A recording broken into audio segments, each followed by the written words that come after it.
ഈ കേരളത്തിലെ പഴയ ചില എഴുത്തുകാരൊക്കെ ഇപ്പം ജീവിച്ചിരിക്കണമായിരുന്നു എന്ന് ഞാൻ ഇടയ്ക്കിടയ്ക്ക് ആലോചിക്കാറുണ്ട്. അതിലൊന്ന് കുഞ്ചൻ നമ്പ്യാർ, 2 VKN തിരുവില്ലാമലക്കാരൻ. രണ്ടുപേരും ചിരിയുടെ ഹെഡ്ക്വാർട്ടേഴ്സിലാണ്. കുഞ്ചൻ നമ്പ്യാരുടെ തൂലികയിൽ നിന്ന് ഏറെ അടി വാങ്ങിച്ചവരാണ് നായന്മാർ. നായന്മാർ കേരളത്തിലൊരു വലിയ ഘടകമായി തീർന്നിരിക്കുകയാണ്. കേരളം എങ്ങോട്ടേക്ക് തിരിയണമെന്നുള്ളത് തീർച്ചപ്പെടുത്തുന്നത് നായന്മാരാണോ? അതൊക്കെ ഒരു കാലം. നായന്മാരായിരുന്നു മാടമ്പികളായിട്ട് കൊല്ലും കൊലയുമായിട്ട് നടന്നത്. കേരളത്തിൻ്റെ ഭാഗധേയങ്ങളും ഭരണവും എല്ലാം ഭരണസ്ഥിരാ കേന്ദ്രങ്ങൾ തന്നെ നിയന്ത്രിച്ചിരുന്നവർ. അതൊക്കെ പോയി. 8 വീട്ടിൽ പിള്ളമാരുടെ കാര്യം നമുക്കറിയാം. വേലുത്തമ്പി ദളവയുടെയൊക്കെ അറിയാം. രാജാ കേശവദാസൻ്റെ ഒക്കെ കാലം. The decline and fall of the Nair community in Kerala എന്നുള്ള പ്രസിദ്ധമായിട്ടൊരു പുസ്തകമുണ്ട്. അപ്പോൾ ആ ഒരു കാലഘട്ടത്തിൻ്റെ പതനം എന്നെ ആരംഭിച്ചു കഴിഞ്ഞിരുന്നു. ജന്മിത്തം അവസാനിച്ചു. ഈ ഭൂപരിഷ്കരണ നിയമം വന്നതോടുകൂടി അവരുടെ എല്ലാവിധമായ സാമ്പത്തിക സ്വാധീനങ്ങളും ഇല്ലാതായി. അതോടുകൂടി തന്നെ അവർ നടത്തിയിരുന്ന ക്ഷേത്രങ്ങൾക്ക്, ചില ക്ഷേത്രങ്ങൾക്ക് മലബാറിൽ 500 ഏക്കറിലധികം എസ്റ്റേറ്റുകൾ ഉള്ളതായിട്ടാണ് കാണുന്നത്. കംപ്ലീറ്റ് അത് മുഴുവൻ ഭൂപരിധിയുടെ നിയമത്തിൽ കുരുങ്ങിക്കൊണ്ട് അത് മുഴുവൻ നഷ്ടപ്പെട്ടു. അങ്ങനെ നഷ്ടപ്പെട്ട ഒരു സാമ്രാജ്യവുമായിട്ട് കരുതുന്ന ഈ ഗജകേസരി യോഗം പോലെ ആനയില്ലാത്തത് കൊണ്ട് ആനയുടെ തോട്ടിയുമായിട്ട് നടക്കുന്ന ഇന്നസെൻറ്റിനെ പോലെയുള്ള ആൾക്കാരുടെ ഒരു സമുദായമാണ്. പിന്നെ പലരും ജോലികൾ കിട്ടിക്കൊണ്ടും അങ്ങനെയുള്ള പദവികളിലെത്തിക്കൊണ്ടും സ്വന്തമായിട്ട് വ്യവസായ സാമ്രാജ്യങ്ങൾ സ്ഥാപിച്ചും പലരും ഇപ്പോഴും പഴയ ചീഫ് സെക്രട്ടറിമാരായിക്കൊണ്ടും ഒക്കെ ഈ ഏണിപ്പടികൾ എന്നുള്ള ഒരു സിനിമയിലൂടെ തകഴി ആ സിനിമയിലൂടെ പുസ്തകത്തിലൂടെ ആവിഷ്കരിക്കുന്ന പോലെ ആ ഉദ്യോഗത്തിൻ്റെ ഉന്നത തലങ്ങളിലെത്തുന്ന ഒരു വിഭാഗം ആൾക്കാർ, ഇങ്ങനെയൊക്കെ ഉള്ള ആൾക്കാരുടെ ഒരു ഡിക്ലൈൻ വന്ന ഒരു സമുദായമായിട്ട് അത് മാറിക്കഴിഞ്ഞിട്ടുണ്ട്. ഒരു പക്ഷേ മന്നത്ത് പത്മനാഭൻ്റെ സമുദായ ഉദ്ധാരണ പ്രവർത്തനങ്ങൾ കൊണ്ട് മാത്രമാണ് അതിന്നും ജീവശ്വാസം അല്ലെങ്കിൽ ഓക്സിജൻ ശ്വസിച്ചു കൊണ്ടിരിക്കുന്നത്. ഇവിടെ നമ്മൾ ഓർക്കേണ്ട ശ്രദ്ധേയമായിട്ടുള്ളൊരു കാര്യം, അദ്ദേഹം പറഞ്ഞ കാര്യങ്ങൾ, നായന്മാർക്ക് 4 കെട്ടുകളുണ്ട്. 8 കെട്ട്, 4 കെട്ട്, 2 കെട്ട്, ഇങ്ങനെയുള്ള കെട്ടുകൾ. ആ കെട്ടുകൾക്ക് വേണ്ടിയിട്ട് കേസ് കെട്ട്, ഏറ്റവും അവസാനം കേസ് കെട്ട്. ശരിയാണ്, വ്യവഹാരങ്ങൾ കൊണ്ട് നശിച്ച ഒരു സമുദായമാണ്. വ്യവഹാരങ്ങൾ, കേസുകൾ നടത്തി വക്കീലിന് ഫീസ് കൊടുത്ത് നശിച്ച ഒരു സമുദായമാണത്. ഭൂമി തർക്കം, വീട്ടിലെ ആൾക്കാർ തമ്മിൽ, ബന്ധുക്കൾ തമ്മിലുള്ള തർക്കവും ഒക്കെ കൊണ്ട് അങ്ങനെ നശിച്ച് നാറാണക്കല്ല് വെച്ച ഒരു സമുദായം. അതിൻ്റെ പഴയ പ്രതാപം തന്നെ ഒരിക്കലും നമ്മുടെ സാമൂഹികാവസ്ഥയിൽ തിരിച്ചെടുക്കാൻ പറ്റുകയില്ല. പക്ഷേ നായർ സമുദായം എന്ന് പറയുന്നത് കേരളത്തിലെ ഒരു പ്രബല സമുദായമാണ്. ഈഴവ സമുദായം എന്നതുപോലെ അതിന് തൊട്ടു താഴെ നയിക്കുന്ന അംഗസംഖ്യയുമുള്ള ഒരു സമുദായം തന്നെ. അപ്പോൾ അതൊരു വോട്ട് പവറാണ്, ഒരു രാഷ്ട്രീയ ശക്തിയാണ്, ഫോഴ്സുമാണ്. പക്ഷേ കൊഹസീവ് അല്ല, ഒരുമിച്ച് നിൽക്കുകയില്ല. ഇത് കൂടുതൽ പേരും ആദ്യകാലം തൊട്ട് കമ്മ്യൂണിസ്റ്റ് പാർട്ടി, പി കൃഷ്ണപിള്ള മുതൽ ഉള്ള കമ്മ്യൂണിസ്റ്റ് പാർട്ടിയിൽ ഉണ്ടായിരുന്നതിൽ ഭൂരിപക്ഷവും നായന്മാരാണ്. അറിയാമല്ലോ, വിജയനാഥന്, പി ഗോവിന്ദപിള്ള ആയാലും PK വാസുദേവൻ നായരായാലും അങ്ങനെയുള്ള ആളുകളെല്ലാം നായന്മാരിൽ കൂടിയവരും മുന്തിയവരും ഒക്കെ ആയിട്ടുള്ള ആൾക്കാരായിരുന്നു ഈ കമ്മ്യൂണിസ്റ്റ് പാർട്ടിയെ നയിച്ചുകൊണ്ടിരുന്നു. അതിൽ അണികളായിട്ട് പ്രവർത്തിച്ചിരുന്നവരും. ഭൂപരിഷ്കരണമൊക്കെ വന്ന് അവരുടെ ഭൂമിയെല്ലാം പോയി കഴിഞ്ഞപ്പോഴും ഈ നായന്മാരിൽ ഒരു ഭൂരിപക്ഷവും, പക്ഷേ കാരണം അവരെപ്പോഴും ഈ മത നിബദ്ധമല്ലായിരുന്നു. മതത്തിൻ്റെ അനുശാസനങ്ങൾക്ക് വഴങ്ങേണ്ട ആവശ്യമില്ലായിരുന്നു. മതത്തിൻ്റെ ശാസനങ്ങൾ അനുസരിച്ച് പോലും അല്ലെങ്കിൽ ഭക്തി പ്രകടിപ്പിച്ചുകൊണ്ടുപോയി അവരുടെ സമുദായത്തിൽ തുടരാനുള്ള സ്വാതന്ത്ര്യം അവർക്കുണ്ട്. പക്ഷേ എനിക്ക് തോന്നുന്നത്, എന്തിനു വേണ്ടിയാണ് ഇവരുടെയൊക്കെ തിണ്ണനിരങ്ങാൻ ഈ രാഷ്ട്രീയക്കാർ പോകുന്നത്? ഇവരാണോ തീർച്ചപ്പെടുത്തുന്നത് കേരളത്തിൻ്റെ രാഷ്ട്രീയ ഭാവി ഏത് തരത്തിലാകണം എന്നുള്ളത്? പണ്ട് രാജേന്ദ്രൻ ഓർക്കുന്നുണ്ടാകും, തോപ്പിൽ ഭാസി ഒരു തെരഞ്ഞെടുപ്പിൽ മത്സരിച്ചു, നിയമസഭ, കോന്നിയിലാണെന്ന് തോന്നുന്നു. അന്ന് അദ്ദേഹത്തിനോടൊപ്പം നിന്ന പാർട്ടി പ്രവർത്തകരും ഒക്കെ പറഞ്ഞു, അന്ന് മന്നമാണെന്ന് തോന്നുന്നു, പെരുന്നയിലൊന്ന് പോകണം, മന്നത്തെ പോയി ഒന്ന് കാണണം. അങ്ങനെയാണല്ലോ കീഴ്വഴക്കം. തോപ്പിൽ ഭാസി പറഞ്ഞു, പിന്നെ അദ്ദേഹത്തിന് സമയമുള്ളപ്പോൾ എന്നെ ഒന്നൊന്ന് കാണാൻ പറയുക. ഇതാരോ ചില ബിരുദന്മാര് അവിടെ എത്തിച്ചു, മന്നത്തിന്റെ അടുക്കൽ എത്തിച്ചു. മന്നം പറഞ്ഞു, അവൻ പറഞ്ഞത് ശരിയാണ്, അവൻ തന്തയ്ക്ക് പിറന്നവനാണ്. ഇതാണ് കൊടുത്തത്. അതെ, MN ഗോവിന്ദൻ നായരുമായിട്ടും മന്നത്തിന് ഇതുപോലെ ക്ലാസ് ഉണ്ടായിട്ടുണ്ട്. ആ MN ഗോവിന്ദൻ നായർ എല്ലാ നായന്മാർ തന്നെ, തോൽവാസി ഉൾപ്പെടെ, അദ്ദേഹത്തെക്കുറിച്ചും നായർ എന്നുള്ള നിലയിലൊരു വാത്സല്യം മന്നത്തിനുണ്ടായിരുന്നു. അവർ പ്രസ്ഥാനങ്ങൾ ബന്ധുക്കളുമായിരുന്നു തോന്നുന്നു. അങ്ങനെയുള്ളൊരു ബന്ധങ്ങളുണ്ട്. പിന്നെ അത് പന്തളത്ത് എം.എൻ. ഗോവിന്ദൻ നായരെ വിജയിപ്പിച്ചു വിട്ടത് അവിടുത്തെ നായന്മാരാണ്. മന്നവുമായിട്ട് കലശലായ എതിർപ്പുണ്ടായപ്പോഴും ജയിപ്പിച്ചു വിട്ടത് പന്തളത്തെ നായന്മാരാണ്. അന്നൊരു സംവരണ മണ്ഡലം ആയിരുന്നില്ലേ പന്തളം. അവിടുന്ന് എം.എൻ. ഗോവിന്ദൻ നായരെ ജയിപ്പിച്ചു വിട്ടത് അവിടുത്തെ നായന്മാരാണ്. പ്രബലരായിട്ടുള്ള നായന്മാർ ചേർന്നാണ്. അവരെല്ലാം കമ്മ്യൂണിസ്റ്റ് പാർട്ടിയുടെ ഭാഗമായിരുന്നു അന്ന്. അവരുടെ ഭൂമി നഷ്ടപ്പെട്ടിട്ടും സ്വത്ത് നഷ്ടപ്പെട്ടിട്ടും അതൊക്കെ സാമൂഹിക പരിഷ്കരണമാണ്. നാളെ സോഷ്യലിസം വരും, എല്ലാവർക്കും ഒന്നുപോലെ സ്വത്തുകൾ വിതരണം ചെയ്യുന്ന ഒരു കാലഘട്ടം വരുമെന്നൊരു വിശ്വാസത്തോടു കൂടി, അങ്ങനൊരു പുരോഗമന പ്രസ്ഥാനം വരും എന്നൊരു വിശ്വാസത്തോടു കൂടിയാണ്. അതിപ്പോൾ കംപ്ലീറ്റ് നിരാശയാണ്. അതിന് ഒരിക്കലും വരാൻ പോകുന്നില്ല എന്നറിഞ്ഞു. അങ്ങനെ മാറ്റത്തിൻ്റെ കാറ്റ് വീശി ഇപ്പോൾ BJPയിലേക്ക് പോയിരിക്കുകയാണ്.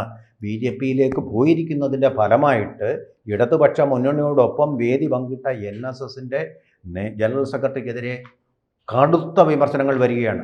ചിലർ കൂട്ടത്തോടെ രാജിവെച്ചു, ചില കരയോഗങ്ങളിൽ നിന്ന് പലരും പോയി. വിജയനാഥനൊരു കാര്യം കേൾക്കണം. നമ്മുടെ കഴിഞ്ഞ തെരഞ്ഞെടുപ്പ് VK പ്രശാന്ത് നമ്മുടെ വന്ന സമയത്ത്, ജയിച്ച സമയത്ത് അന്ന് പിന്നെ കമ്മ്യൂണിസ്റ്റ് പാർട്ടി മാർക്സിസ്റ്റ് NSSനോട് ആവശ്യപ്പെട്ടു ഇവിടെ അവരുടെ ആൾക്കാരെ ജയിപ്പിക്കണം.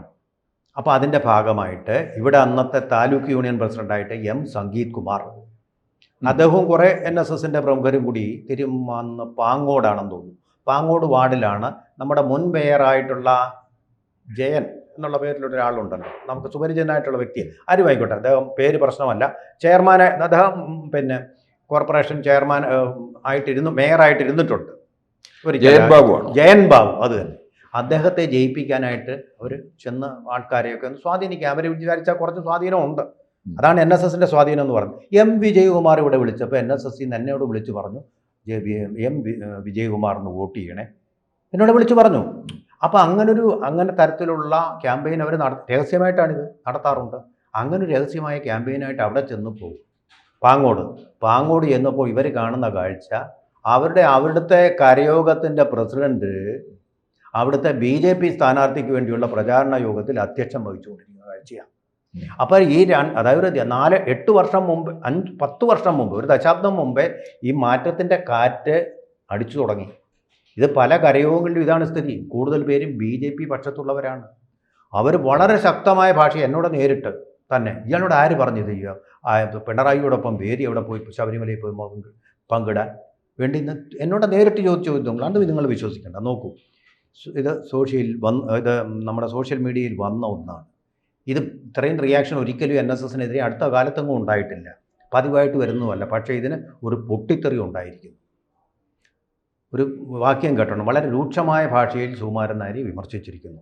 സുകുമാരൻ നായർ സാറേ, താങ്കൾ അവിടെ ഞങ്ങളുടെ നേതാവായി വരിഞ്ഞു കയറി ഇരിക്കുന്നത് കൊണ്ട് നാളിതുവരെ ഞങ്ങൾക്ക് നായന്മാർക്ക് ഒരു ഉണ്ണാമ്പിൻ്റെ ഗുണമോ ഉപകാരമോ ഉണ്ടായിട്ടില്ല. അദ്ദേഹത്തെക്കുറിച്ച് മാത്രം, NSSനെ കുറിച്ചല്ല.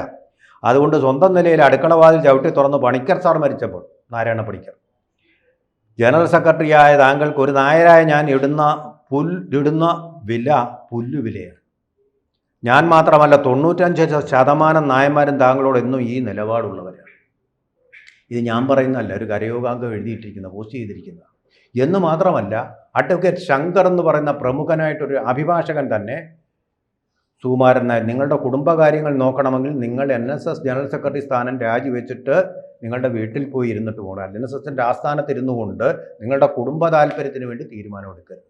അത് പറഞ്ഞിരിക്കുന്നത് ഞാനിപ്പോഴും വിശ്വസിക്കുന്നുമില്ല, ആരും അത് അനുകൂലിച്ച് പറഞ്ഞിട്ടുമില്ല. അതായത് അദ്ദേഹത്തിൻ്റെ മകളെ അടുത്ത നിയമസഭാ തെരഞ്ഞെടുപ്പിൽ LDFൻ്റെ പിന്തുണയുള്ള സ്ഥാനാർത്ഥിയാക്കി നിർത്താം എന്ന് VN വാസവൻ രഹസ്യയാത്ര നമ്മൾ പറഞ്ഞു കഴിഞ്ഞിട്ടാണ് മറ്റുള്ളവരെല്ലാം ഈ രഹസ്യയാത്രയുടെ പത്രങ്ങളിൽ പോലും വാർത്തകൾ വരുന്നത്.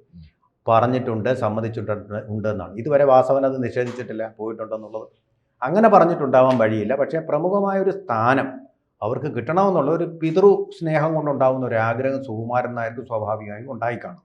അല്ലെങ്കിൽ ഇത്രയൊന്നും റിയാക്ഷൻ പൊതുവെ അച്ചടക്കമുള്ള ഒരു സംഘടനയായിട്ട് പ്രവർത്തിക്കുന്ന NSS വരാൻ സാധ്യത. ഇനി ഒരു കാര്യം കൂടി പറയാം. ഈ കരയോഗങ്ങൾ കൊണ്ടൊന്നും വലിയ കാര്യമൊന്നുമില്ല. കരയോഗങ്ങൾക്ക് വലിയ ഒരു ഈടൊന്നും NSSലില്ല. കരയോഗങ്ങൾ ഇങ്ങനെ മാസം തോറും കൂടുക എന്നല്ല, വലിയൊരു സ്വാധീനമൊന്നും NSSലില്ല. പിന്നെ ഉള്ളത് എന്ന് പറയുന്നത് താലൂക്ക് യൂണിയൻ പ്രസിഡന്റുമാർക്കാണ്. കാരണം എന്താ, ഈ താലൂക്ക് യൂണിയൻ പ്രസിഡന്റുമാർ കൂടിയാണ് ഡയറക്ടർ ബോർഡിനെ തിരഞ്ഞെടുക്കുന്നത്. ആ ഡയറക്ടർ ബോർഡാണ് തീരുമാനങ്ങൾ എടുക്കുന്നത്.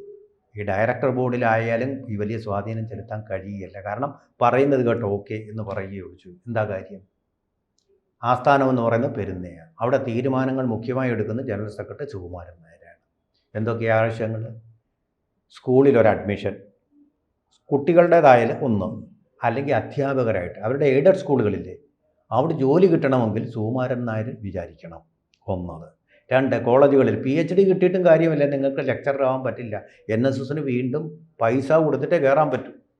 പക്ഷേ അതിന് NSSൻ്റെ അനുമതിയും കൂടെ ഉണ്ടെങ്കിലേ ജോലി കിട്ടും. PhD കിട്ടിയവർ ഇങ്ങനെ നിരനിരയായിട്ട് നിൽക്കുക, സർക്കാർ ശമ്പളവും കൊടുക്കും. ഭയങ്കര ശമ്പളമല്ലേ, UGC സ്കെയിലല്ലേ. ഇതിനെല്ലാം ആരാണ് സമ്മതിക്കേണ്ടത്? General secretary. പേരല്ല പ്രശ്നം.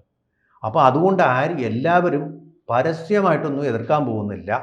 ഇപ്പം നടക്കാൻ പോകുന്നത് എന്താണെന്ന് വെച്ചാൽ സുകുമാരൻ നായരെ ഈ വിശദീകരണ യോഗം എന്തുകൊണ്ടാണ് താൻ പമ്പാ സംഗമത്തിന് NSSൻ്റെ പ്രതിനിധിയെ അയച്ചതെന്ന് അദ്ദേഹം ഒന്ന് വിശദീകരിക്കും.